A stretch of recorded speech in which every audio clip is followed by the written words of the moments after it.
Alright guys, welcome to episode number 3 of Tardis Talk with myself and Elle, in which we'll be recapping what happened in the latest episode, Under the Lake, which seen the Doctor and Clara encounter ghosts of the crew and ended with the Doctor himself as one of them. So Elle, what did you make of Under the Lake? I wasn't the biggest fan personally. I'm not really a huge fan of Tory Whitehouse's stories. For all they have really kind of good monsters, the story themselves either don't make that much sense or they're just a bit boring. I kind of get where you come from. It was really different to what we're seeing. I think we got spoiled in them first 2 episodes, and they're really hardcore for the fan base because we had the Daleks, Davros, everything that all the fans are really big up on. We sort of know the history from it. Where this, I guess really it was more of your classic Doctor Who episode, in the fact that it was more of a standalone story, so anyone could kind of sit down and watch it and work out what's going on along with the Doctor. Whereas the first 2 episodes, like I say, they were more geared towards the fans and kind of having that knowledge of Doctor Who. So it felt more like classic Who than new Who. I definitely agree. It had that classic element. I don't know. It just it wasn't as tightly knit as that the first 2. And I think the thing is, the first 2 was so good. I really wanted another good episode, so I didn't have high hopes.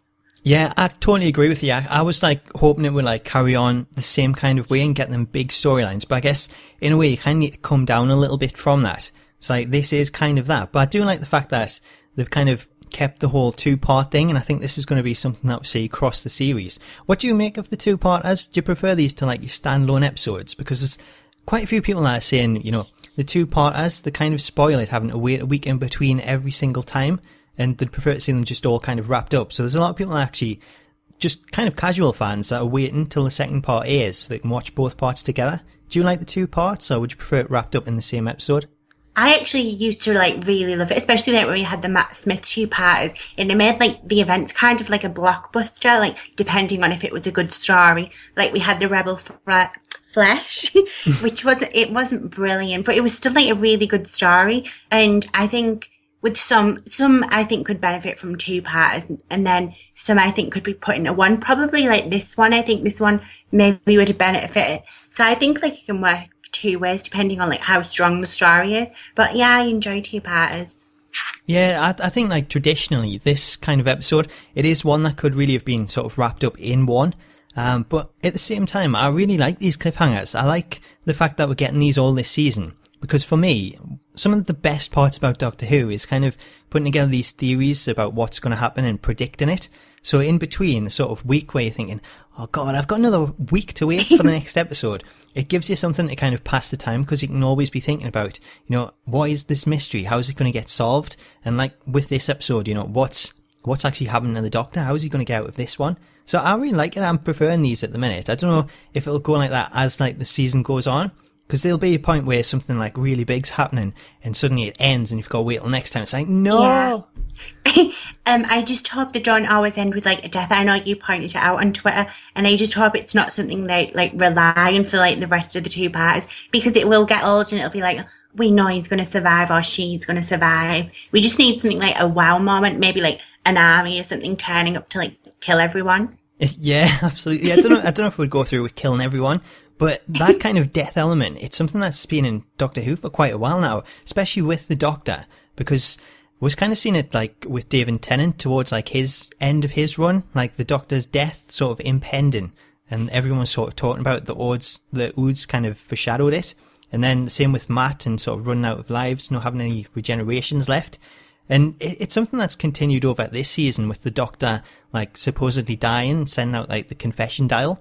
So it is a running theme at the minute. I think it's something that it's probably going to continue. And I think we might touch on sort of death again later on.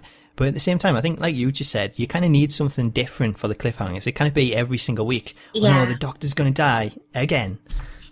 I'm really enjoying this dark, deathly tone.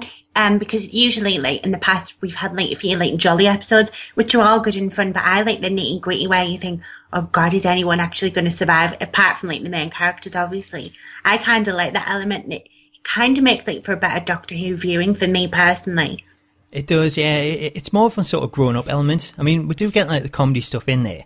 I think when we had sort of Matt Smith in there, we got a lot more comedy. with like starting off with like fish fingers and custards and everything like that.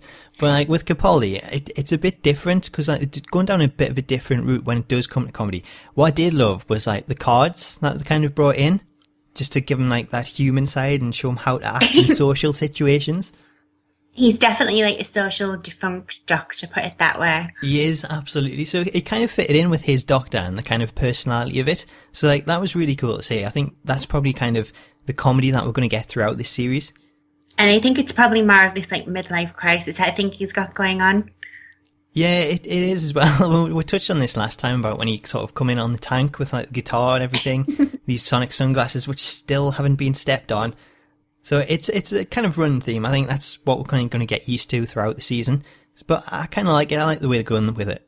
I will say that I kind of think it struck out that the Sonic wasn't in like this episode. Like there was a few moments where I thought, God, it would be really good if like he got the Sonic out just to like mess around like he usually does, like monitoring stuff. And it kind of like the sunglasses I think were only used once if I remember, and it was to say they had like Wi-Fi in them or something. Well, he did use the sunglasses when he looked at the markings on the inside of the spaceship.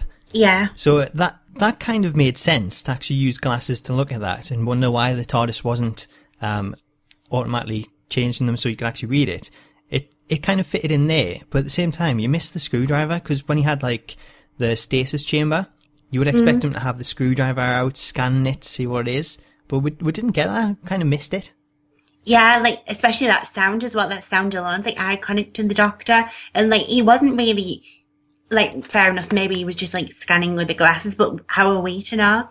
Yeah, absolutely. I think that is like the big point. You can't always tell when he's using it. And while that could be like a good story element at times, so you don't know what he's doing, other times you kind of miss that because you're so used to it. And it's like you say, the sound itself, that is such an iconic sound. Yeah.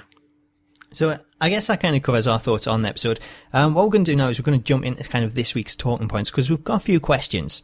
The first one, what are the ghosts? Because usually when we see these crop up in Doctor Who, they never actually turn out to be ghosts. But in this situation, the Doctor seemed really, really excited at the fact that maybe this time he'd actually found some real ghosts. He kind of acted like a child. Well, like he said, it was something like he'd never encountered before, because in the past they haven't been ghosts. It's been like Cybermen and things. Yeah, exactly. So in the past, we've seen things like, we've had the explanations of time-displaced reflections, psychic residue, holograms, the Cybermen invading as an army of ghosts, and then we had the gas monsters, which were they called, the Gelf? Yeah, the gal. So we had them come in the episode that's seen Gwen from Torchwood. So that was a really cool one as well. There's been so many times where they've actually come into it, but the best thing about this is, you know, it's something completely different, because the Doctor's saying, you know, he's seen all these before, and this is something completely different. And at the start of the episode, he was quite convinced. Yeah, I think, touching on it, I think we're going to get the explanation, like the radio waves are some sort of signal, which was touched on throughout the episode. I think so, yeah. Like, in terms of like my prediction for it, kind of theory for it, I think the fact that they can touch metal objects, and that was something that the Doctor did notice. What I would say is that maybe these are getting powered by whoever the original pilot was. So he could be using that sort of missing power cell. And what I think is, because these are electronic, if they're electromagnetic, then that allows them to touch their metal objects using electromagnetic force. So it kind of explains why they aren't able to sort of pass through that Faraday cage at the same time. Yeah, I think like maybe it cancels it out. This is the thing with this episode, and I think it's probably why I have like a massive, well, not a massive reason, I like had a few problems with it. Like, we had so many questions and there wasn't like an awful lot to go on. It was quite complicated. Like, you do get that though at times in Doctor Who, like especially this season, and especially under Stephen Moffat as well. Like, the explanations can be quite over the top, and you've got to really follow them and watch them back a few times to get it. And there were things that I kind of struggled with as well. Like, I mentioned this to you before, but I didn't quite get the whole explanation of the coordinates and the sort of converting them to be like the space and sword and everything. That didn't really click with me. I mean, it might have clicked with other people. You'll have to let them know in the comments. But to me, I kind of found that to be a little bit far-fetched. Yeah, it kind of went over my head, because I couldn't understand like how they can go from saying the word dark to thinking, well, that obviously means space. And I know, like they said, it was because of the synapses in the brain and things, but it was either a bit too far-fetched or it just slipped completely under my feet. I can't decide which one it is. Yeah, absolutely. I totally agree with you on that. It's just something that, you know, sometimes you don't have to go like over the top and so advanced and complicated. Like a simple thing to do. And if they just said like these were actually coordinates for that village and it led to the church where they were going to go, that would have been simple enough. You didn't have to go off on all these like crazy things like Orion's belt and stuff. I think that's like a good example of how this episode may have been a bit better if it was one part, because you would have skipped all that and then they maybe would have gone straight to that village. Yeah, absolutely. Like you say, over the 2 parts, I guess they've got to kind of string it out a little bit. So maybe that's sort of where that comes in. The next kind of question that we've got is one of the crew members called Lun. He was actually trapped by the ghosts, but he didn't actually get attacked. So this wasn't fully explained in the episode itself, although it was alluded to. So he was the only person that didn't actually enter the ship and didn't actually see the writing. So it looks as though, as we're seeing at the start of the episode, the ghosts aren't really too bothered with you as long as you haven't seen that. And kind of my explanation for that is, you know, everyone that has seen it, it gets imprinted in their brain. So when they do die and become what we only sort of see as a ghost at the moment, we don't know what it is, then that kind of becomes a transmitter and it transmits that message out to then have like the pilot picked up. So my thought was, well, the ghosts haven't killed him because you haven't seen that, because it's more beneficial for them to leave him alive until he does go on the ship, see that, and then kill him, because then he'll become an extra transmitter. Yeah, like I think that was like another thing that like it didn't go out of my head. I got it and I understood. I don't know, like I didn't like it again. Like I know, is it Cass as well? For all that you said she'd seen the sign, and I must have skipped that somehow. The ghost didn't seem to interact with her at all. Like it was only like when she was lip reading them, and even that was through like a monitor and things. Yeah, they didn't really like interact with her too much. I don't know, like she was definitely in that spaceship, but she wasn't. I don't think she was one of the people that were actually seeing sort of the imprint on the eye, because we've seen that for a lot of the crew members, but I don't think Cass was one of them. I think we're probably going to get some sort of payoff with Cass. Well, she's like the boss or the manager of this ship now that the other man's dead, you know? Yeah, I think she'll like play a big part in this still. I like the relationship that she has with Lun as well, like especially when like she thought that he was going to die when he was surrounded by the ghosts, and then when he made it back, like the relationship between them, that seemed like a really lovely moment. It'd be interesting to see like the dynamic if he was to die, because I know from like the next time trailer, kind of slightly spoilers, it looks like he's going to get cornered again, so maybe he has seen the sign, and it'll be interesting to see if that is related to why they're not killing people. It is, yeah. Like, so that's going to be like a big part in this next episode. And I think they haven't kind of explained why they didn't attack him. Like, they've just put that there for us to kind of work it out with Cell. But I think that'll be a big part in the next episode. Maybe he'll like be asked to sort of walk to a certain place and do like a certain action, knowing that the ghosts won't hurt him. But at the same time, I think we'll see him get cornered by them, and we'll kind of be left wondering, you know, are they going to attack him this time? Is something different? Was that really the reason? So I think that's something that will get played on in this next episode. And it's yet again like another theme of mercy, like that we've seen last week.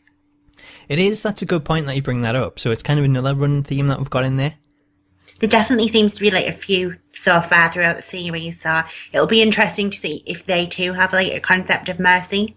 Absolutely. And like following on from the Daleks, I think it's kind of cool to see that, and especially that you actually noticed that, because it's something that totally went over my head. Wouldn't be the first time. It wouldn't. I won't go into that. So like the next question here is the Doctor really dead? He's like, death's been foreshadowed for so long now. Could he really be dead? Was that really him and his ghost that we're seeing at the end of the episode? Well, I didn't see his confession dial knocking around, so I'd probably say no. That's a safe bet now. Unless we see that, we kind of know like he's going to be alright for another day. It's a good. I hadn't really thought about it until then, so I think that's probably a safe bet to say that he is alive. And well, we have got like another episode, so absolutely. I think it's a safe bet to say that he is alive. I mean, I think he's probably like, we don't know what happens like in terms of when he's gone back in time and what he's changed, but I think maybe he's controlling, or at least got the same kind of technology as like whatever's controlling these ghosts, to be able to control himself and make his own ghost. And what I kind of see is this giving a message to like Clara and the rest of the crew, so it can like maybe mouth some sort of instructions or something to tell Clara what to do. The same way that the other ghosts do. Because from the Next Time trailer, it doesn't look to be the same as the other ghosts. They all seem to be around him. So I think he's like slightly different, maybe on a different wavelength. Yeah, he seemed to be like off on his own. I know the others were trapped, but like there was a malfunction, so surely they can wander around, but he was on his own. Yeah, absolutely. And you know what I think is if he sends this ghost, it could like give Clara some instructions on what to do. And what we do have in there at the moment is this stasis chamber. So our next question really is what's in that chamber? And we'll have a couple of options. We could have the pilot in there, which is what they said throughout the episode. Or what I kind of think is maybe the Doctor's in there, because it gives them sort of a way to get back to the future from the past.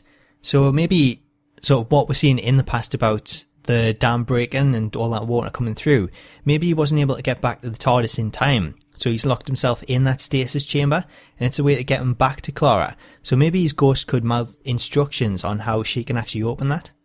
I definitely put a bet on it being the Doctor. I think that it's the easy way to get out, like, of his death and things. It just means, like, what happens to the TARDIS is the TARDIS going to be somewhere floating around undersea, like, after the flood comes through and things. Absolutely. I think, like, the TARDIS could still be there, somehow. So wherever you put that when he went back to the past, maybe that kind of explains why the TARDIS was so unsure about being there in the ghosts. Maybe it wasn't the ghosts at all that it was actually spooked about. Maybe it kind of sensed that it was already there. And because this takes place in like 2100, and this is that the village was from the 1980s, then that's like 120 years that maybe the TARDIS has been sitting there. So if it kind of sensed it was already there and it'd been there for that long unused, maybe it knew something was going to happen to the Doctor, and that was why it was like, you know, we've got to get out here. I think you've definitely hit the nail on the head. And there has been some talk as well about the TARDIS getting a revamp, so maybe this is like a way to get on with that. Yeah, it totally could. Like, it all fits in with it. So I think that kind of explains maybe what was up with the TARDIS. I highly doubt the TARDIS would be scared of ghosts, like it's seen Cybermen, Daleks. I'm sure ghosts wouldn't do too much. Yeah, my only kind of... I don't know really, because like the stasis chamber, there's only room for one. So my only sort of thinking about this is, if the Doctor's in there, what happened to the other two crew members that went back in the past with him? That's a good point. Maybe they're still in the TARDIS, and I don't know, actually. It's a really good point. Unless it's going to be really stuffy. Just bung them all in there. Yeah. I think it could be a case that, you know, the Doctor's in there, but it leaves that question open. And we had one of the guys that went back saying, you know, if I die, at least, you know, I'm going to come back and haunt you. So maybe that foreshadowed his death.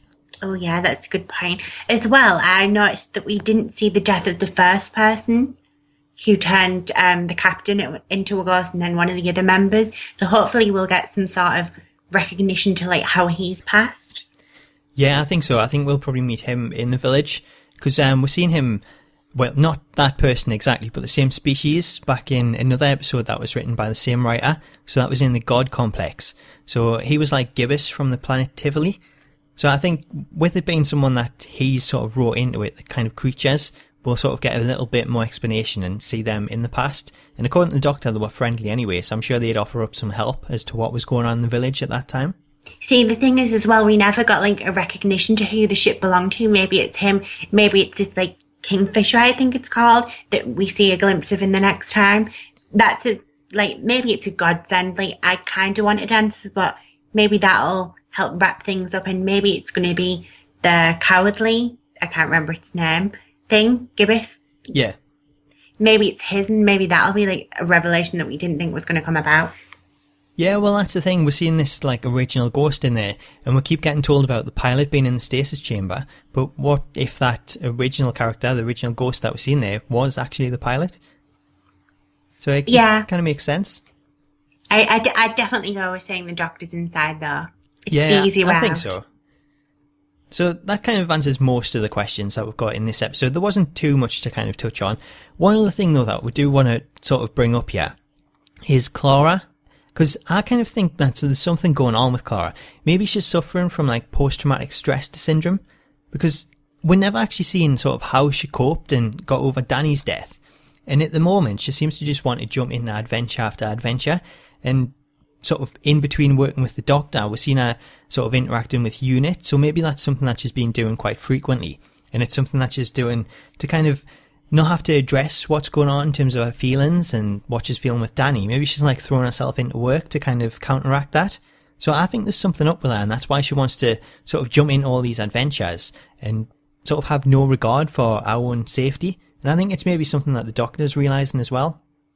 Yeah, it's like a really interesting point. Like, I enjoy Clara, but you can definitely tell there's something going on in the background, maybe. I know I predicted that she was Missy last time, or she was some sort of evil incarnation, but I don't know, I've kind of like changed my mind. I think there's definitely something else going on. And we saw like a lot of, not conflict exactly between the Doctor and Clara, but there's definitely a rift there. Like, Clara went for a high five and he just totally dismissed it. And they've kind of changed the roles, and the Doctor says, well, there's only one room for a Doctor. And Clara's taken over that role of like the adventurer, and the Doctor's more like, no, let's take like a back step and like take it steady and just like explore. Yeah, it's like a total role reversal at the moment. Like, what I kind of read into that with the Doctor was in sort of the first episode of this season, we're seeing Clara actually get shot, and the Doctor was distraught because he thought, Clara's actually died. He wasn't able to save her. And we're seeing the way he sort of acted towards Davros and wanting her to sort of be brought back. So I think maybe he's a little reluctant now to take on all these adventures because he's kind of worried for her safety, knowing that he couldn't save her in that first episode. I definitely think he's worried, yeah. Another thing I kind of touched on from that Dalek episode, seems as you touched on it, was in the episode when Clara goes into the Dalek and Missy explains to her, like, that's the plan, she's going to be in the Dalek, and she puts the two connectors into her brain, or wherever it is. And so I did like a little bit of research, like as you do. And apparently if she was to like pull it out or whatever, it could damage the tissue in her brain, which is like the lobal area. Right. The frontal lobe. And if you do damage that in real life, not just Doctor Who, it's the part of the brain that controls your personality, and it can change like the way you process like risk assessment and things. So you could be like really extreme and radical, and to you that'd be like normal behaviour. So that's maybe like another explanation as to why Clara's a bit more like run and gun. That makes a lot of sense, actually. It really fits in with the way that she's acting. So maybe there could be something there. Maybe that the sort of Dalek, the sort of needles and things going in, it has really affected her. Do you think there could be anything else happening with Clara? I kind of think maybe she's dying. I know, like, I touched upon it. I think it was the first episode, and Clara says to the Doctor, I don't know which one of us is dying. So maybe that was her way of hinting to him back then. And maybe she's wanting to do all this adventuring because she's dying of maybe some sort of illness or something. Something like very human and not otherworldly. Yeah, that's a really good point. Like, when you mentioned that, I think that's something that really does make sense. That line about, like, which one of us is dying, I think that could end up being a key line. So if it is, like, Clara in the process of dying, something wrong with her, like terminally ill, then it kind of explains why she's sort of got no regard for her own safety if she's willing to risk sort of everything, going on all these adventures, kind of just make the most of the time that she's got. I also think it'd be something like Doctor Who would put across beautifully. Like, fair enough, you have like soaps and things where like stuff like this happens. I don't know, Doctor Who has like this, when it comes to some sort of serious issues, Doctor Who has this like beautiful way of doing it, and I think that'd be like a really touching moment. Fair enough, we had like the Dr. Donna thing, that wasn't as like serious, I suppose you could say, but they did it really well. And I think if this is the case, I dare say we're going to get some like tearjerkers towards the end. Absolutely. Like, I don't even know if I'm looking forward to seeing that now, because it could be like really hard to watch. And like, I think the hardest thing for the Doctor would be if it is like a regular disease, like a terminal illness, then it's something he can't go back and change. So it'll be interesting to see like how he deals with that and how he processes it. I think that was the problem with Clara in, is it Death in Heaven, I think it's called? She points out that the way Danny dies, it's very normal and not something alien, and it's something she can't process after seeing like everything she's seen. Yeah. So again, it kind of gives that spin on it, and it's kind of the Doctor that's going through everything. So he's kind of, like we've seen already, he's going through the same kind of things that Clara went through last season. So it's another case of kind of a role reversal. And maybe that's what's on his confession tale. Maybe he knows something's going on. Maybe. We still don't know. I don't think we'll ever really get an answer to that, but it's something that I'm really interested in to actually know what was on there. I don't know if I want to know like too soon now because it means someone's going to die. Yeah, it's kind of like one of them morbid things where we'll just like save that for a while because we don't really want to know if it means someone is going to die because of it. And it's a shame because we know either way that Clara will be leaving. It just depends if she's going to be leaving alive or dead. It is. And kind of what that could sort of bring on to is it's not really a talking point from this episode, but we've got a bit of Doctor Who news because we have a new spin-off show announced called Class. So this takes place with one of the classes from Coal Hill School where Clara actually works as a teacher. But the writer has actually come out and said that he's confirmed there'll be no Clara in the actual show. So she was kind of a front runner. I thought she'd be kind of taking on like that Sarah Jane sort of role and guiding the class. But her now being confirmed not to be in it, that's a big thing for me because not only do I not know who is going to be in terms of a sort of leader for the children, then it makes me wonder what happens to Clara if she's no longer at that school. Yeah, it's like a really funny thing because literally the night before it was announced, we spoke about like maybe Clara's going to take over the Sarah Jane thing because she sadly passed away. So like that's somewhere we can't really explore again. And this, it opened like a new generation. Maybe Clara would come in and be like the Sarah Jane, but obviously that's not the case. Yeah, absolutely. And Clara does have that kind of Sarah Jane look. I think she's someone that would really fit in well in that kind of role, looking after the children, sort of guiding them through it. And the way that she's acted this season, where even in this episode, like you've mentioned it, about her sort of becoming the Doctor, and the Doctor even saying, you know, the Tardis is big as it is, there's only room for one Doctor. So I could like totally see her being our own kind of Doctor in this spin-off show and leading the children against all these alien threats. So it's a shame that she's not going to be in it. I think it's definitely going to happen sooner or later because, well, she had the calling cards as well. And I kind of thought maybe that was her preparing the Doctor for her no longer being around, and maybe he just didn't think anything of it. But I know you had like a different take on the calling cards. Well, absolutely. I think what you've just said there, it could like get him into that process of, you know, thinking that way without Clara around. So it kind of explains that. I thought maybe the Doctor going into the past, I don't know where these cards are, if they're sort of still in that control room, then maybe you could leave an extra card there in the past and that'll give Clara a message in the future. It'd definitely be an idea. It's not something like The Stranger too. Yeah, absolutely. The only thing I think is like if Clara's got the cards on her, then it doesn't really make too much sense because they wouldn't be able to change them. But if the Doctor's got them in the past, he could always leave one of them cards lying around. So I think that's a good way that could also sort of pass a message to the future. I definitely think we're going to get some timey-wimey that doesn't quite make sense, but we'll just have to happily go along with. Absolutely. But I think the most funny is just sort of contemplating on what we think could happen. Because like I said, when we talk about the two-parters, it's always the best part. And I can't wait for next week's episode just to see how they resolve all this. I'm definitely looking forward to it. I think the character design for the Kingfisher, it looks phenomenal. It kind of reminds me of the Botham Resident Evil phone. It's like kind of like the spitting image. It is. And and the cinematography and things from the next episode looks amazing. Like when the flood's coming over, it just looks amazing. So it'll be interesting to see like if it holds up. Maybe it'll be better, and once things are explained, maybe I'll appreciate the first episode more. Yeah, absolutely. I think it'll definitely have that feeling. Once you get everything explained, it kind of all makes sense, and then I think you'll probably enjoy it much better, especially if you want to rewatch the two episodes sort of as one. Yeah. So one other thing that you actually noticed was at the start of the episode when they go into the canteen, there's actually a big painting on the wall. So that kind of shows sort of a big serpent type monster. What did you make of that? It kind of like made a moment, like it definitely focused on it, and it wasn't just like a one-shot thing. It went back to it a few times, and it was something that kind of stood out of place from like the rest of the environment. So, and then once you get a close-up of it, it kind of looks like the Kingfisher from the next episode. It does, like the head of it especially, it does resemble what we're seeing in the next time trailer. So I think it could sort of be a sign of things to come, or things that have already passed, I guess. And the serpent-like thing, being in Scotland, what I thought was maybe it could be sort of a nod to the Loch Ness Monster, but it is quite a way away from Loch Ness. So, I don't know, maybe we could see the monster itself turn into some kind of serpent and sort of meet up with them again in the future.